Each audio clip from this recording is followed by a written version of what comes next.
Assalamualaikum warahmatullahi wabarakatuh. Selamat datang kembali di channel terbaik seregional Kiebai.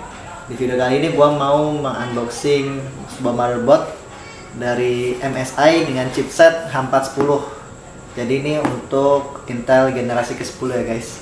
H410M Pro dengan kode M belakang. Biasanya ini form factornya adalah M-ATX. Oke, seperti apa ya guys? Mari kita tonton video unboxing berikut.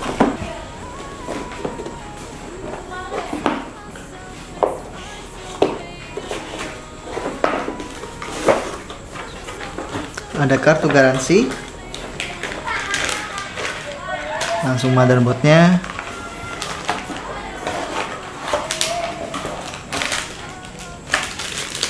back panel,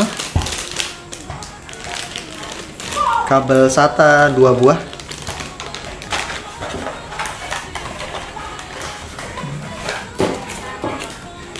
stiker MSI,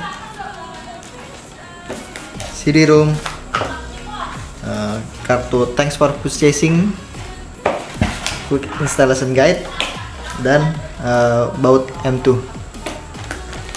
Oke, jadi ini buku petunjuknya cuman segini ya guys. Kita buka aja dulu petunjuknya karena ini sangat simple.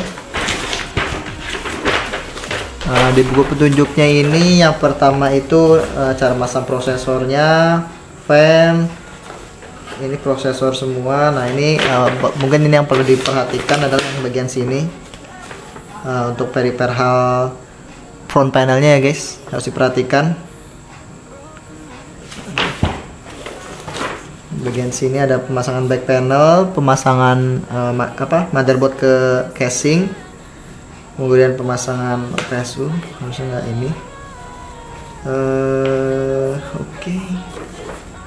Cuman kayak gini aja ya, tapi buku untuk layout motherboardnya nggak ada ya guys ya. Buku layout motherboardnya, jadi mungkin kita harus lihat dari website resmi mereka. Kita mungkin harus download guide buku petunjuknya ya guys. Oke, langsung kita buka aja motherboardnya dari plastiknya ya, masih tersegel semua plastik.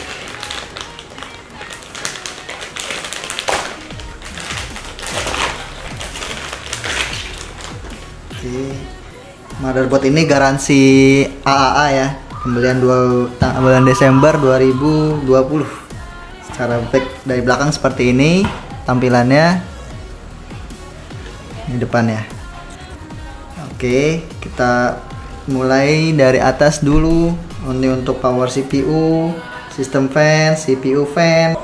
Untuk RAM-nya ada 2 slot ya, total 64 GB maksimal, dengan speednya 2933 sampai 2933 ya. Kemudian di sini ada J-Rainbow. Ini J-Rainbow ini ARGB-nya yang mendukung Mystic Light. Jadi pastiin softwarenya atau fan-nya yang kalian pakai itu mengandung bisa support Mystic Light. Ini Mystic Light ini punyanya MSI ya. Kemudian di sini ada EZ debug. Jadi kalau misalnya ada error, bisa kelihatan errornya baik itu dari VGA, RAM atau CPU. Nanti mungkin salah satunya nyala. Kemudian ini untuk power motherboardnya. Lalu di sini ada USB 3-nya. Kemudian ini ada SATA-nya. SATA-nya ada 1, 2, 3, 4. Jadi ada 4 SATA ya. Di sini ada 4 SATA untuk expansion-nya, storage-nya. Lalu untuk storage juga masih udah termasuk M2.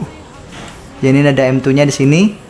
Yang ini untuk modul WiFi, M2 WiFi. Oke,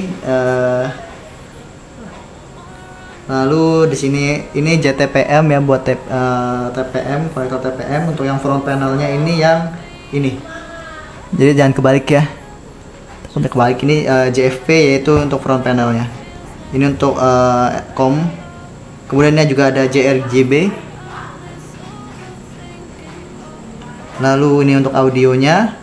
Untuk slot expansionnya juga ini ada PCIe 16x16 ya, udah dilapisin armor. Ini yang kali 3-nya. Lalu untuk back panel ya. Nah, back panelnya di sini udah support VGA, DVI, HDMI, USB 3, USB 2-nya ada 4. Terus PS2, LAN sama audio. Oke. Lalu ini untuk powernya, sistem fan J1 mungkin. Oke, konektornya mungkin itu yang penting ya untuk untuk merakitnya, karena ini sekali lagi nggak ada buku petunjuknya. Mungkin nanti kita cek di website resminya buat download buku manualnya ya. Oke guys, ini dia website dari MSI nya untuk H410M Pro ya. Sini dijelasin fitur-fiturnya, user friendly design, lalu untuk cooling design, ini ada LED bak LED, compatibility-nya reliable component, ini ada armornya untuk connectivity-nya seperti ini. Back panel tadi sudah kita jelaskan. Lalu ini udah mystic light sync ya. Kemudian ada M2 key untuk wifi, USB 3. Untuk storage-nya tadi sudah kita jelaskan, ada M2 dan 4 kali SATA. Oke, Dragon Center, klik BIOS. Nah, untuk spesifikasinya lebih lengkapnya lagi bisa ke tab spesifikasi ini ya guys. Seperti ini di detail nanti kelihatan untuk spek secara detailnya. Ini ada package box kontennya ya, isinya apa aja tadi kita sudah unboxing. Lalu untuk buku manualnya ini disupport ya, disupport. Nanti ini ada BIOS-nya, release date-nya, ada driver-drivernya yang kalau bisa kita download ya. Ini ada manual. Nah, ini manual ini diklik di download nanti akan muncul file PDF seperti ini ya guys.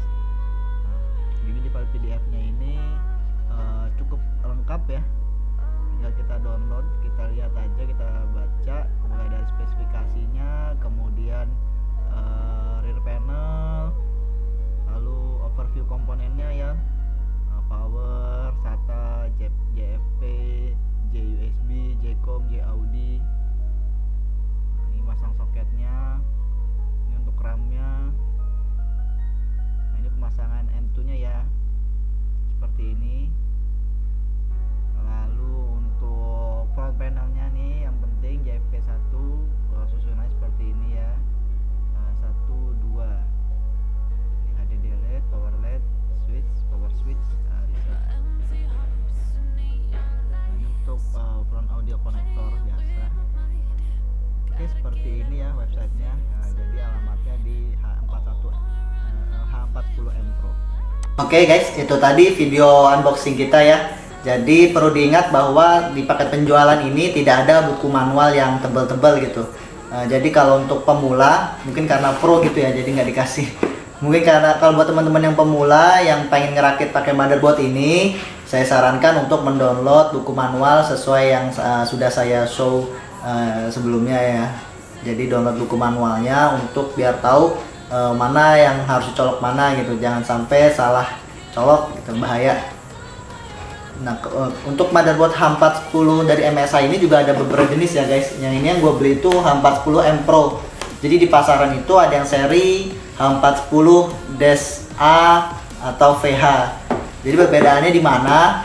Yang pertama itu dari back panelnya ya. Back panelnya itu yang seri di bawahnya itu ada yang nggak ada DVI-nya. Kemudian ada yang tidak support Mystic Light RGB. Kalau ini sudah support di J-Rainbow-nya ini ya. Jadi kalau teman-teman mau beli biar RGB ya harus pastikan kipas atau fan yang kalian beli itu support Mystic Light. Ini gue beli harga sekitar 1 juta sampai 1,1 sampai 1,2 lah kalau nggak salah. Kalau untuk di bawahnya itu ada yang 900 ribuan. Jadi sesuaikan dengan budget atau kebutuhan teman-teman ya. Perlu nggak RGB, perlu nggak display port yang seperti ini. Kalau memang tidak perlu ya bisa beli di bawahnya. Secara fungsi utamanya sih sama ya guys. Buat saya motherboard H410 ini nanti akan saya pasangkan dengan Intel Core i3 Gen 10 ya. Jadi menurut kan banyak yang nanya nih kira-kira cocoknya pakai CPU apa gitu ya. Kalau saya sih pandangannya harga CPU sama harga motherboard harusnya sih sama ya. Misalnya CPU di 1,3, Misalkan prosesornya di 1,3 ya cari motherboard yang 1 jutaan juga. Kalau misalnya CPU-nya yang 2 juta ya cari yang range deket-deketnya gitu. Karena menurut saya ya harusnya seimbang sih CPU sama motherboard itu. Jadi misalnya beli i5 ya chipsetnya yang B460, beli i7 atau i9 ya chipsetnya yang Z gitu, yang seri mantepnya. Karena kalau kita udah punya CPU yang powernya udah kuat, udah tinggi, dipasangkan dengan motherboard yang kecil, yang kecil serinya, sayang gitu. Jadi kayak performanya nggak keluar semua. Mungkin itu aja video untuk unboxing dan penjelasan singkat motherboard ini. Apabila video ini menarik, di like, di komen, dan di subscribe. Dan tunggu video kita merakit dengan motherboard ini ya guys. Sekian, assalamualaikum warahmatullahi wabarakatuh.